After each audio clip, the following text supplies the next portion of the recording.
Hello बच्चों, आइए इस प्रश्न को देखते हैं। अभिकथन। प्रकूट की तीसरी स्थिति पर नाइट्रोजन क्षार में परिवर्तन प्रकूट की अभिव्यक्ति में परिवर्तन का कारण बनता है। कारण दे रखा है हमारा, एक प्रकूट प्राय 3 नाइट्रोजन क्षारकों द्वारा पढ़ा जाता है। इस प्रश्न के विकल्प में विकल्प ए और आर दोनों सत्य है और आर एक की सही व्याख्या है। विकल्प बी है ए और आर दोनों सत्य है लेकिन आर एक की सही व्याख्या नहीं है। विकल्प सी है ए सत्य है लेकिन आर असत्य है। विकल्प डी है ए असत्य है लेकिन आर सत्य है। और विकल्प ई है ए और आर दोनों ही असत्य है। आइए इस प्रश्न की मुख्य अवधारणा देखते हैं। इस प्रश्न में हमसे पूछा गया है अभिकथन और कारण के अभिकथन व कारण जो दिया गया है उसमें से कौन सा निष्कर्ष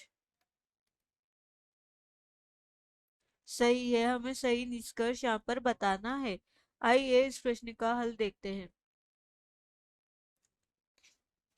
पहला है हमारा, प्रकूट की तीसरी स्थिति पर नाइट्रोजन क्षार में परिवर्तन प्रकूट की अभिव्यक्ति में परिवर्तन का कारण बनता है। तो ये जो अभी हमारा अभिकथन दे रखा है, यह अभिकथन बिल्कुल सत्य है, क्योंकि जो बोवेल नामक वैज्ञानिक था,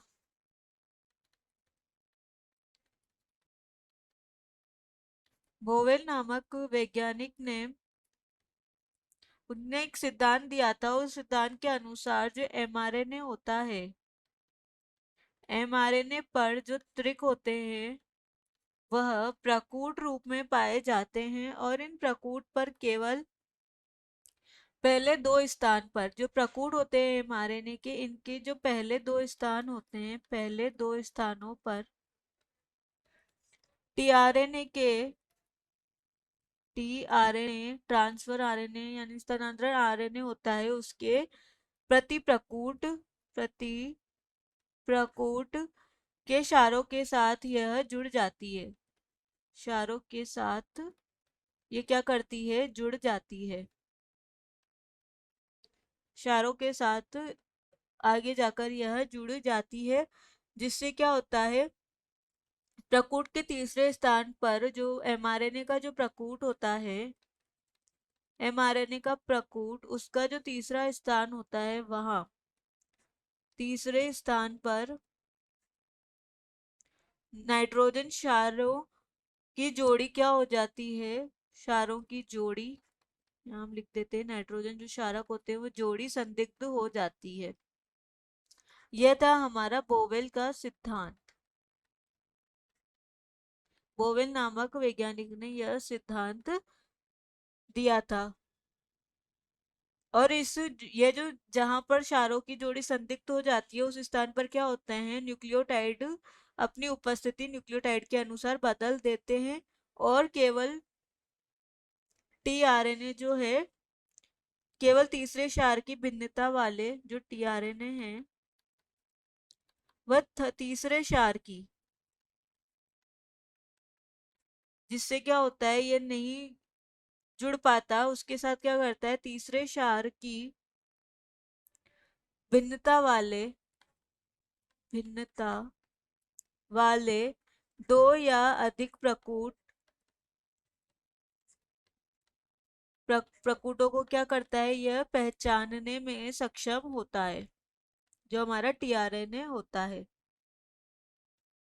अब देखते हैं हमारा जो कारण दिया गया है। कारण दिया गया है हमारा,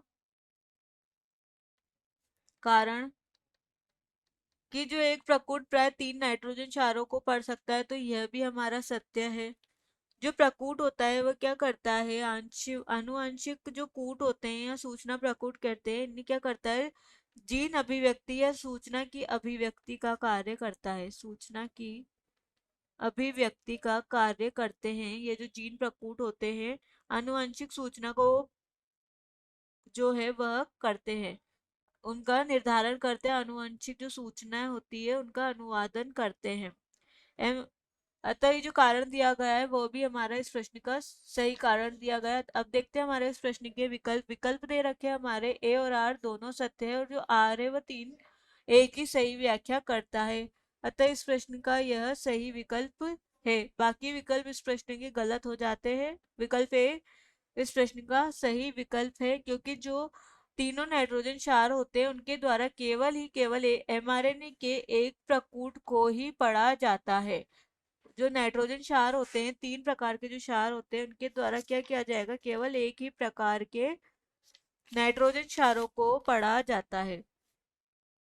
जैसे क्या होता है, देखते हैं हम। जैसे हमारा हम बात करते हैं यूएसी, ये एक प्रकार का हमारे टायरोसिन को टायरोसिन नामक अमीनो एसिड होता है, अमीनो उसको कोड करता है।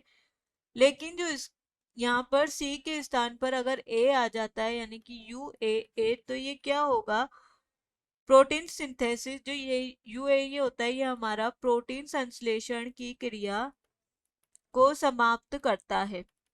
और यह एक प्रकार का स्टॉप कोडोन भी होता है। स्टॉप कोडोन या रोध रोध कोडोन भी इसे कहते हैं। तो हम कह सकते हैं कि केवल तीन नाइट्रोजन क्षार ही नाइट्रोजन क्षार होते हैं हमारे, इनके द्वारा केवल एक प्रकूट को ही पढ़ा जाता है। अतः इस प्रश्न का सही विकल्प है विकल्प ए। आशा है कि आप इसे अच्छी तरह समझ गए होंगे। धन्यवाद।